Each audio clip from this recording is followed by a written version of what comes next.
கனவு வந்து காத்திருக்கு தூங்கிக் கொள்ள மடி இருக்கா ஆசை இங்கு பசித்திருக்கு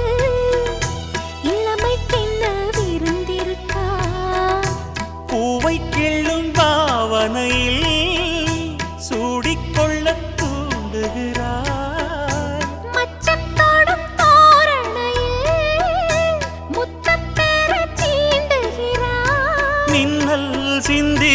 சிரித்தாய் கண்ணில் என்னை குடித்தாய் தாகம் தந்து என்னை மூழ்கடித்தாய் ஆஹா முத்தமிழே முத்தமிழே என்ன முத்தச்சந்தம் ஒன்று கேட்பதென்று